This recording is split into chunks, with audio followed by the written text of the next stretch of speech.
Break के बाद एक बार फिर आपका स्वागत है। आप देख रहे हैं न्यूज 18 JKLH पर कश्मीर न्यूज। बीजेपी के सीनियर लीडर और जम्मू कश्मीर वक्फ बोर्ड की चेयरपर्सन डॉक्टर दरख्शान अंद्राबी ने वक्फ बोर्ड मुलाजमीन की रीडेजिग्नेशन के हवाले से कहा है कि ये वक्त की अहम जरूरत है ताकि बोर्ड के कामकाज को सही ढंग से चलाया जाए। उन्होंने कहा कि वक्फ बोर्ड जल्द ही भर्ती मुहिम का भी सिलसिला शुरू कर रहा है और इस सिलसिले में पढ़े लिखे नौजवानों को मौका फराहम किया जाएगा। ने वो ऑर्डर अगर बखूबी पढ़ा होगा, उसमें आपने देखा होगा कि वक्फ बोर्ड को किस तरह से घेरा गया था, लेकिन अब वक्फ बोर्ड वाकई में मंजर आम पे आ गया और वहाँ के जो मुलाजमीन वहाँ पे अभी काम जो कर रहे हैं, अब काम बहुत है, काम बहुत बढ़ गया और डेजिग्नेट करना लाजमी था, क्योंकि डेजिग्नेशन ऐसी दी गई थी जो शायद जरूरी नहीं था। और the fight 10 SSB battalion Srinagar ने माहौलियात के तहफ़्फ़ुज़ के इक़दामात पर एक बेदारी प्रोग्राम का इनेकाद किया। यह तकरीब माहौलियात के आलमी दिन के तहत और मिशन लाइफ के लिए बड़े पैमाने पर लोगों को मुतहर्रिक करने के मौजू पर मुनक़िद की गई। प्रोग्राम की क़यादत SSP कमांडेंट श्री रोहताशवा ने की। बहुत से स्कूल के बच्चों और SSP के अहलकारों ने हिस्सा लिया। बटमालू में मुनक़िदा प्रोग्राम के दौरान मकामी शहरियों से कहा गया कि वो फितरत के यानी नेचर के तहफ़्फ़ुज़ और सेहतमंद जिंदगी गुजारने के लिए जरूरी इक़दामात करें। उनसे यह भी कहा गया कि वो रेड लाइट सिग्नल के दौरान गाड़ियों के इग्निशन को बंद कर दें ताकि माहौल को बचाने में अपना रोल वो बखूबी अदा कर सकें। प्रोग्राम के दौरान राहगीरों और ड्राइवरों को गुलाब के फूल दिए गए और इन्हें माहौलियात के बारे में आगाह किया गया। जैसा कि आपको पता है, आगामी 5 जून को विश्व पर्यावरण दिवस मनाया जाएगा। ये जो पर्यावरण है वो एक्चुअली कल के बच्चों को बिलोंग करता है। हम सभी का ये सामूहिक दायित्व बनता है कि हमने जो पर्यावरण लिया है उससे बेहतर पर्यावरण हम अपने फ्यूचर जनरेशन को हैंड ओवर करें। तो आज हमने इन बच्चों से अनुरोध किया था कि वो आगे बढ़कर इस पहल को अंजाम दें और इन बच्चों ने हमारा साथ दिया है। तो आपको जैसा कि पता है कि श्रीनगर में पर्यावरण एक बहुत बड़ा इशू है। ट्रैफिक काफी बढ़ गया है, लोगों ने पैदल चलना छोड़ दिया है, साइकिलिंग जो है करना छोड़ दिया है। तो हम जस्ट इस मुहिम के तहत यह संदेश देना चाह रहे हैं कि वो पुराने अच्छे हैबिट को हम फिर से स्टार्ट करें, इस पर्यावरण को गंदा न करें। जो रिसाइकेबल आइटम है उसको अननेसेसरी इधर उधर हम न फेंकें और जो एनवायरनमेंट के बेहतरी के लिए कर सकते हैं वो करें। इसके बाद हम देखना चाहेंगे कहीं ना कहीं कि आप लोग ग्रास रूट लेवल पे इतना काम कर रहे हैं, स्कूल्स में जाएंगे, कॉलेजेस में जाएंगे, ये कैंपेन्स लेके आप। मैंने आपको बताया था कि इस साल सशस्त्र सीमा बल 15 लाख पौधारोपण कर रही है, उसमें 1000 पौधा का दायित्व हमारी वाहिनी ने लिया है। तो हम इन बच्चों को फिर से साथ लेंगे और मुख्तलिफ जगह पे हम प्लांटेशन करेंगे और होपफुली कि वो पर्यावरण फर्दर इस एनवायरनमेंट को बेहतरी में काम आएगा। एक्चुअली ये जो पोल्यूशन का असर है वो हमें आजकल से दिखने लग गया है। जैसे पिछले मई का महीना पिछले 10 सालों में सबसे गीला मई का महीना रहा। ये क्लाइमेट चेंज का ही असर है, ये साफ साफ दिख रहा है। अगर हमने अभी से इस पे कुछ करना शुरू नहीं किया तो आगे जाके कुछ नहीं हो पाएगा। सांसें हो रही है कम, आओ पेड़ लगाए हम। आप इस वक्त बटमालू में ऐसे दृश्य देख रहे हैं कि आज SSB 10 बटालियन जो है उन्होंने कश्मीर के कई सारे बच्चों को यहाँ पे जमा किया और एक खूबसूरत मैसेज के साथ जो कश्मीर का ये ड्रग का वबा है उसको लेके, प्लास्टिक यूज को लेके या एनवायरनमेंट को लेके आज यहाँ पे कुछ बच्चे आए बटमालू के चौक में और यहाँ पर एक कैंपेन चला और इन बच्चों ने यहाँ पे जितने भी ये कार वाले थे या रास्ते में चलने वाले थे उनके हाथ में एक गुलाब का फूल दिया और यही मैसेज दिया कि ये धरती जो है ये हमारी माँ है, आओ मिलके हम सब इसे बचाएं, इसे सेव करें। आफाक शाह के साथ न्यूज 18 के लिए मैं सरोज कफील। जम्मू यूनिवर्सिटी के वाइस चांसलर प्रोफेसर उमेश राय ने कहा है कि हाल ही में एक निजी एजेंसी के जरिए किए गए सर्वे के दौरान जम्मू यूनिवर्सिटी को हिंदुस्तान की 20 बेहतरीन यूनिवर्सिटी और शुमाली हिंदुस्तान की 8वीं बेहतरीन यूनिवर्सिटी का दर्जा मिला है। उन्होंने तलबा, तदरीसी और गैर तदरीसी अमले को मुबारकबाद दी। वीसी ने कहा कि उन्होंने कौमी तालीमी पॉलिसी के तमाम नुकात को नाफिज करने की कोशिश की है। उन्होंने वादा किया कि जम्मू यूनिवर्सिटी में खेलों और सकाफती सरगर्मियों पर बहुत जोर दिया जा रहा है। साथ इस वक्त हैं जम्मू यूनिवर्सिटी के vice chancellor professor Umesh Roy.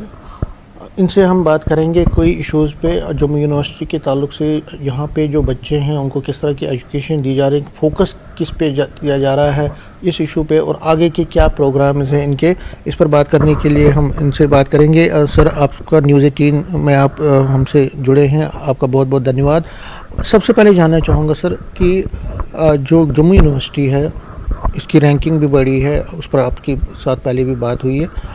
मैं जानना चाहूँगा क्या क्या मोटा मोटा आपने यहाँ पे इनिशिएटिव्स लिए हैं नेशनल एजुकेशन पॉलिसी के तहत, जो प्राइम मिनिस्टर नरेंद्र मोदी का भी जो एक मंत्र है 5 निकाती एक मंत्र है, उसके तहत आपने यहाँ पे क्या क्या इनिशिएटिव्स लिए हैं, क्या क्या चीज़ें आपने की? सर्वप्रथम जो हमारी रैंकिंग इम्प्रूव हुई है उसके लिए अपने अध्यापक, कर्मचारी, छात्र तीनों को बधाई देता हूं, और ये उन्हीं के प्रयासों का प्रतिफल है कि हमारी रैंकिंग इम्प्रूव की है। और मुझे लगता है कि इस तरह के जो हमारी रैंकिंग के इम्प्रूवमेंट्स के जो न्यूज़ आए हैं वो पिछले साल भी हमने कुछ इम्प्रूव किया था, इस साल और इम्प्रूव किया है। मुझे लग रहा है कि सभी का मनोबल बढ़ेगा और अब और हम एफर्ट्स करेंगे ताकि फर्दर हम इम्प्रूव कर सकें। आपने नेशनल एजुकेशन पॉलिसी को लेकर के पूछा है। National education policy 2020 Jammu Kashmir कुछ चुनिंदा प्रदेशों में है जहां पर अंडर ग्रेजुएट के लिए नेशनल एजुकेशन पॉलिसी को लागू कर दिया गया है। जम्मू विश्वविद्यालय हायर एजुकेशन काउंसिल के साथ मिलकर के एक प्रयोग करने जा रहा है, और वो प्रयोग है कि पहले और दूसरे साल हम सब्जेक्ट पर फोकस न करें, क्योंकि अगर नेशनल एजुकेशन पॉलिसी को देखें तो फर्स्ट ईयर अगर बच्चा छोड़ता है तो उसको हम सर्टिफिकेट देंगे। सर्टिफिकेट सब्जेक्ट में हम नहीं दे रहे हैं, सर्टिफिकेट स्किल्स का है। दूसरे साल में डिप्लोमा। तो बच्चे को हमको एम्पावर करना है। मैं जब आपकी डॉक्यूमेंट्री देख रहा था, एक अच्छी बात देख रहा था कि जो बच्चे हैं वो अब रूरल एरियाज़ में जा रहे हैं, जगह जगह पे जा रहे हैं। इसका थीम क्या है, क्या मकसद है इसका कि उनको आप ग्राउंड में भेज रहे हैं ताकि वहाँ से वो एक्सपीरियंस हासिल करें? इसका कितना फ़ायदा होगा और ये आखिर कॉन्सेप्ट क्या है? प्रयास ये है ब्लैक बोर्ड टीचिंग से बाहर निकालने का। बच्चा जम्मू रीजन, क्योंकि ये यूनिवर्सिटी जम्मू विश्वविद्यालय जम्मू रीजन में स्थित है, और इसका एक उद्देश्य है कि जम्मू रीजन के चाहे एग्रीकल्चर से रिलेटेड हों, सोशल प्रॉब्लम्स हों या अदर एक्टिविटीज़ हों, उस प्रॉब्लम्स को आइडेंटिफाई करना और उसका सलूशन खोजना। और उसके लिए हर डिपार्टमेंट को हमने मैंडेटरी ये कर दिया है कि आपका एक आउटरीच प्रोग्राम कंपलसरी हर डिपार्टमेंट का होगा। हमारा एक डिपार्टमेंट है department of life long learning. मेरी उन लोगों से बातचीत हुई तो उन लोगों ने अपना पूरा करिकुलम ही रीडिजाइन किया, जिसमें कि 50% उनका प्रोजेक्ट वर्क है, और उस प्रोजेक्ट का डेटा लेकर के आएंगे, फिर क्लासरूम में डिस्कस होगा। और 2-3 साल में वो डेटा इतना लार्ज डेटा होगा कि अगर उसको एप्रोप्रिएट उसका जो है सॉफ्टवेयर यूज करके एनालाइज करेंगे तो that will show A pattern. तो आप सरकार को दे सकते हैं उस डेटा का रिजल्ट एनालिसिस करके कि देखिए ये डेटा है, इसके अनुसार गवर्नमेंट की ये पॉलिसी होनी चाहिए। तो प्रयास ये किया जा रहा है कि एजुकेशन चार दीवारियों तक सीमित न रहे, वह समाज और राष्ट्र के जो है जो जरूरतें हैं उससे जुड़े। इसका कोई स्लोगन भी आपने दिया है? इसका एक हमने एक स्लोगन दिया है कि डिसॉल्विंग बाउंड्रीज इवॉल्विंग एजुकेशन। ये जो आपने कही बात, ये वाकई में एक चेंज है और प्रोग्रेसिव चेंज, हम इसको पॉजिटिव चेंज कहेंगे। अगर हम दूसरी बात की बात करें, यहाँ जम्मू यूनिवर्सिटी में जो आपने बहुत सारे एक्टिविटीज़ किए हैं कल्चर के हिसाब से, स्पोर्ट्स रिलेटेड, आपने यहाँ पे फेस्टिवल्स भी ऑर्गेनाइज़ किए हैं, तो आपको लगता है, क्योंकि मैं जब स्टूडेंट से बात कर रहा था तो उन्होंने कहा कि ये बहुत अच्छी बातें हो रही हैं जो पहले नहीं हुआ करती थी, तो आपको लगता है कि ये मेजर जो कल्चर हो, स्पोर्ट्स हो, बाकी हो, एजुकेशन ही सिर्फ नहीं बाकी चीज़ों में भी आगे बढ़ने के लिए आप ये कर रहे हैं? मुझे लगता है कि शिक्षा को सिर्फ क्लासरूम टीचिंग ही शिक्षा है, ऐसा कहीं एक इम्प्रेशन चला गया है। और आप डॉक्यूमेंट्री देख रहे थे तो हमारे चांसलर साहब ने एक कोट किया था कि कभी 100 मीटर का दौड़ करने वाला बच्चा वो एक इंजीनियर बनेगा ऐसा ख्वाब नहीं देखता था। अब वो व्यवस्था की जा रही है, तो मुझे लगता है कि एक अच्छा मानव बने, एक अच्छा इंसान बने।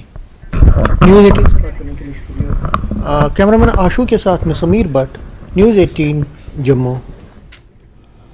और टाउन हॉल बेरवा में डीडीसी चेयरमैन बडगाम नजीर अहमद खान की तरफ से एक प्रोग्राम मुनक़िद हुआ जिसमें जम्मू कश्मीर के एलजी मनोज सिन्हा ने बतौर मेहमान खुसूसी शिरकत की।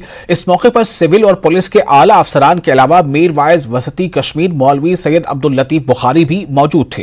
काफी तादाद में लोगों ने भी इस प्रोग्राम में शिरकत की। प्रोग्राम से खिताब करते हुए एलजी मनोज सिन्हा ने कहा कि वजीर आजम नरेंद्र मोदी की क़यादत में जम्मू कश्मीर में जो बदलाव लाया गया वो शायद किसी ने सोचा नहीं होगा। उन्होंने कहा कि मोदी की तरफ से जम्मू कश्मीर को तरक्की के नए दौर में सुनहरा बनाया जा रहा है। उन्होंने कहा कि यहां करोड़ों रुपए की लागत से ऐसे प्रोजेक्ट तैयार किए गए जो गुज़िश्ता कई बरसों से ज़ेर इल्तिवा थे।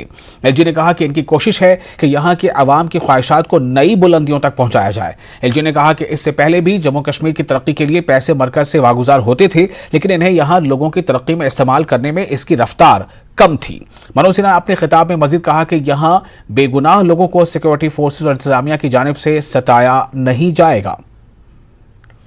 माननीय प्रधानमंत्री जी के नेतृत्व में जो बदलाव पिछले 3.5 वर्षों में हुआ है, मैं समझता हूं कि बहुत सारे लोग इसकी कल्पना भी नहीं कर सकते थे। आपको जानकर आश्चर्य होगा कि अभी कुछ दिनों पहले 2500 करोड़ रुपए की लागत से 1500 ऐसे प्रोजेक्ट पूरे किए गए हैं जो कोई 5 साल से लटका हुआ था, कोई 10 साल से लटका हुआ था, कोई 15 साल से लटका था, कुछ ऐसे भी थे जो 20 साल पहले शुरू हुए थे, पूरे नहीं हुए।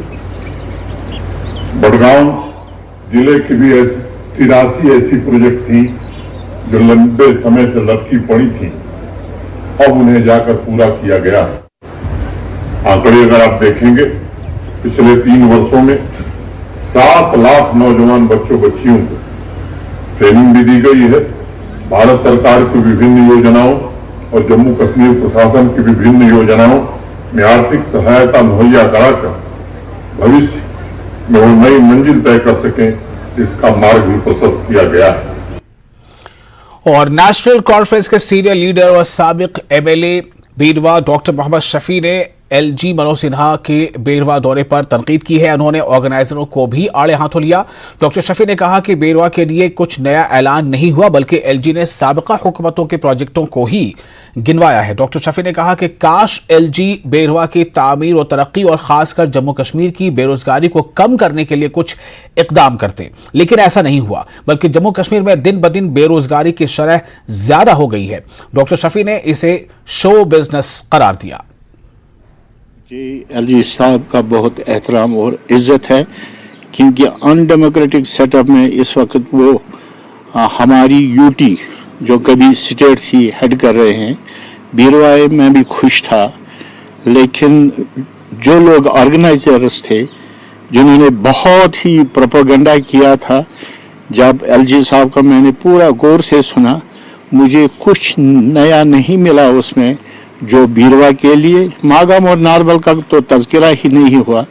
एलजी साहब ने जहाँ हेल्थ सेक्टर का ताल्लुक है, वही पुराने प्रोजेक्ट जो साबिका हुकूमत ने किए थे उनको गिनवाया।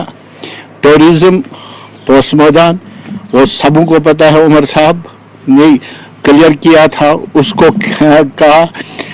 एम्प्लॉयमेंट, स्पेशली एम्प्लॉयमेंट में बड़ा हैरान हूं कि एलजी साहब, जबकि हमारी अनएम्प्लॉयमेंट रेट थी 10%, इस वक्त 24% है, और उसमें सबसे ज़्यादा हमारे बीरवा में है।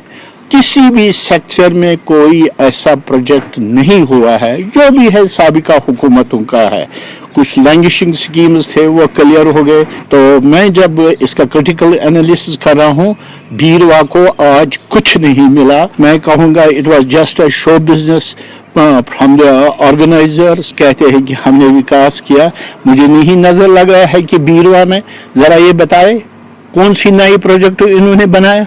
हाँ, जो पहले प्रोजेक्ट शुरू हुए थे पिछले हुकूमत में, वो भी इनकम्प्लीट है।